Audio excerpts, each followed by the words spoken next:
dan gaya hidup. Jadi, apa yang bisa kalian tawarkan yang bikin orang tertarik beli produk kalian?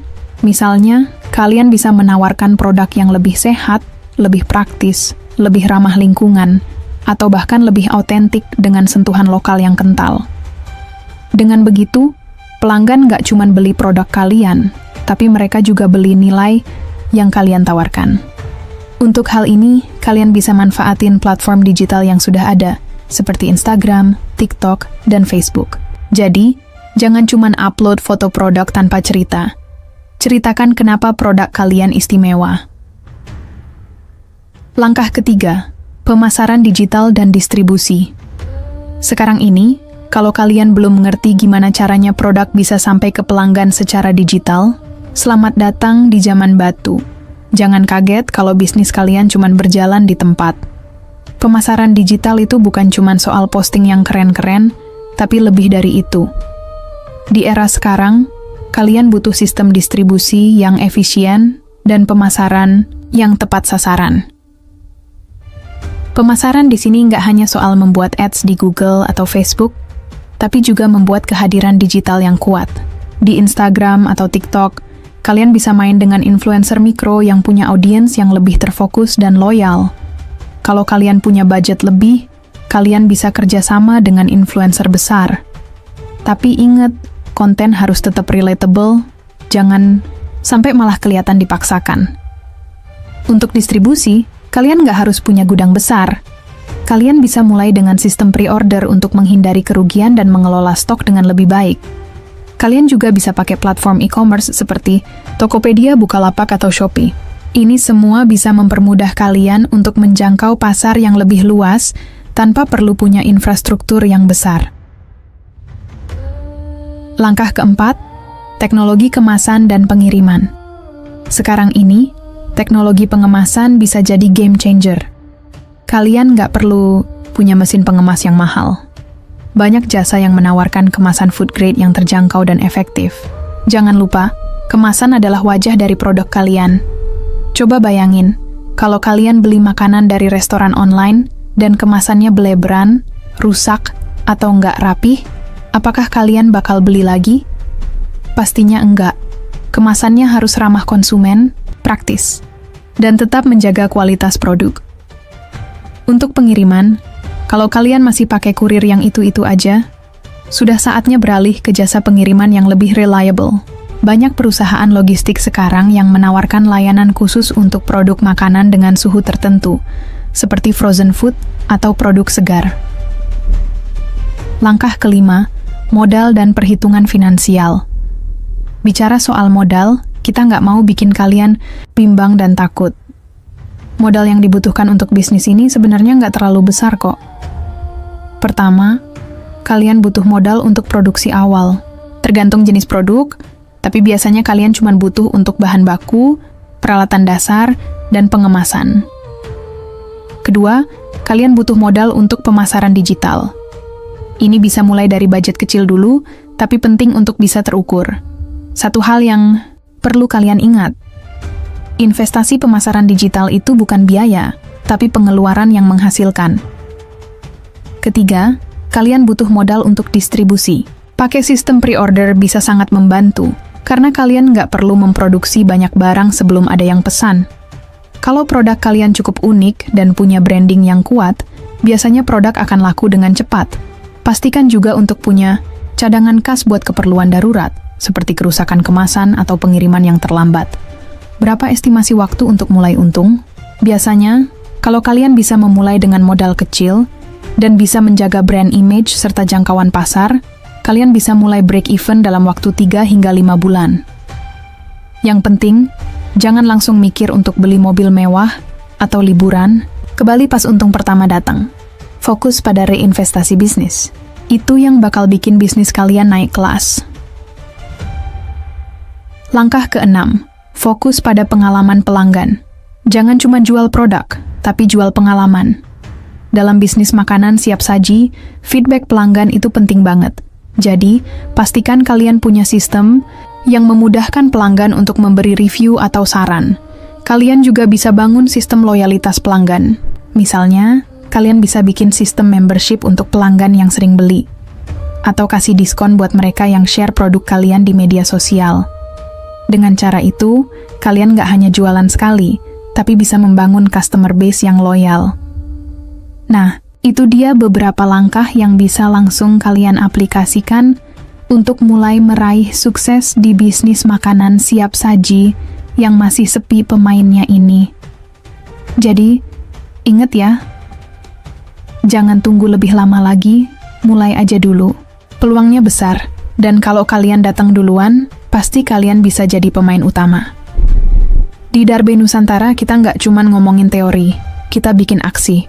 Jadi, siap-siap, kita bakal bahas studi kasus yang bakal bikin kalian semakin yakin bahwa peluang ini beneran nyata dan bisa dijalankan.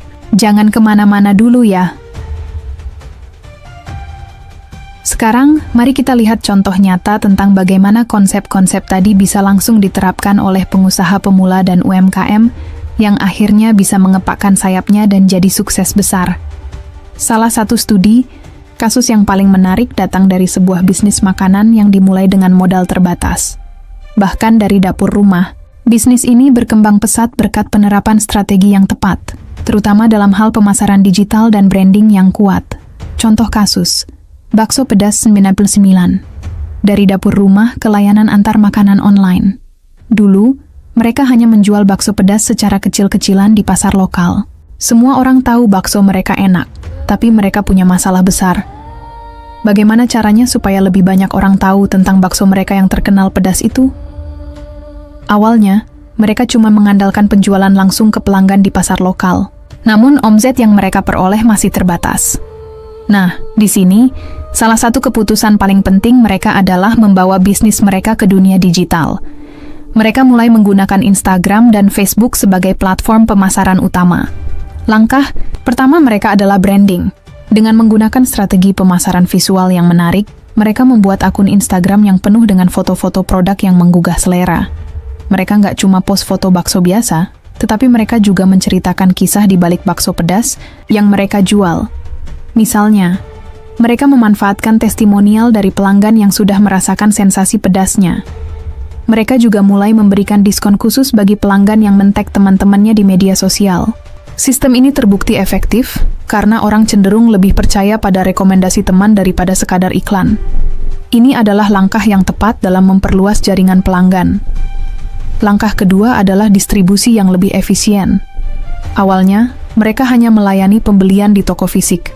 Namun, dengan meningkatnya permintaan, mereka mulai menyediakan layanan pesan antar melalui aplikasi food delivery seperti GoFood dan GrabFood. Mereka juga memanfaatkan platform e-commerce untuk menjual produk frozen food mereka. Jadi, mereka nggak hanya menjual di kota asal, tapi mulai menargetkan kota-kota besar lain di Indonesia. Langkah ketiga adalah pengelolaan stok dan distribusi yang lebih baik. Mereka memanfaatkan sistem pre-order untuk meminimalisir kerugian akibat produk yang tidak terjual. Dengan sistem ini, mereka bisa menyesuaikan produksi dengan permintaan pasar. Jadi, mereka nggak perlu khawatir soal stok berlebih yang akhirnya nggak laku. Semua produk yang mereka kirim selalu fresh dan sesuai dengan permintaan pelanggan. Langkah keempat adalah pengelolaan keuangan yang bijak. Modal yang digunakan untuk ekspansi ini bisa dibilang cukup terbatas. Tapi yang mereka lakukan adalah reinvestasi keuntungan ke dalam pengembangan produk dan pemasaran. Mereka nggak terjebak dalam gaya hidup konsumtif. Malah mereka lebih fokus pada mengembangkan kualitas produk dan menjaga agar biaya operasional tetap efisien. Dalam waktu kurang dari 1 tahun, Bakso Pedas 99 mengalami peningkatan omset hingga 3 kali lipat. Bahkan, mereka mulai memperluas usaha ke berbagai daerah dan membuka beberapa cabang baru di kota-kota besar. Keberhasilan mereka adalah contoh nyata bahwa dengan menerapkan strategi pemasaran digital, branding yang kuat, dan distribusi yang efisien, sebuah bisnis kecil bisa tumbuh dan berkembang dengan pesat. Contoh kasus kedua, ayam goreng kekinian. Menggunakan teknologi untuk meningkatkan pengalaman pelanggan. Sekarang, kita lihat contoh kedua dari sebuah bisnis ayam goreng kekinian yang dimulai dengan menggunakan pendekatan teknologi pengemasan dan pengiriman yang efektif. Dulu, mereka hanya menjual ayam goreng biasa di warung. Tapi seiring berjalannya waktu, mereka mulai berpikir bagaimana caranya agar ayam goreng mereka tetap terjaga kualitasnya, meski harus dikirim jarak jauh. Mereka memutuskan untuk mengganti kemasan konvensional dengan kemasan food grade yang lebih modern yang mampu menjaga kerenyahan ayam goreng meskipun sampai ke tangan pelanggan dalam keadaan masih hangat. Setelah itu, mereka mulai berkolaborasi dengan perusahaan logistik yang dapat mengirimkan makanan dengan suhu yang tepat. Mereka tahu bahwa kualitas produk adalah yang utama, jadi mereka berinvestasi dalam kemasan yang tepat dan sistem pengiriman yang bisa memastikan ayam goreng mereka sampai dengan baik. Dan ternyata, ini adalah keputusan cerdas, karena pelanggan jadi lebih loyal dan sering memesan lagi. Seiring waktu, mereka mulai memperluas jaringan distribusinya ke aplikasi food delivery dan membuka cabang di beberapa lokasi strategis. Mereka juga mengadopsi sistem pre-order yang sangat membantu dalam memanage produksi dan distribusi. Pengalaman pelanggan juga jadi perhatian mereka.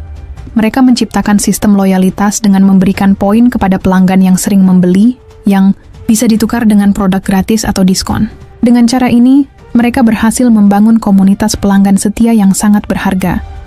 Hasilnya, dalam waktu kurang dari 6 bulan, mereka berhasil meningkatkan omzet lebih dari 100%. Dan berhasil membuka cabang baru di beberapa kota besar. Jadi, lihat kan, kalau kalian mengikuti strategi pemasaran digital, pengemasan yang efisien, serta distribusi yang cermat, kalian bisa memanfaatkan peluang yang ada dan mengubah bisnis kecil menjadi brand besar dalam waktu singkat. Semua itu nggak datang dengan sendirinya, tapi dengan kerja keras, strategi yang tepat, dan keinginan untuk terus berinovasi, apapun bisa terwujud.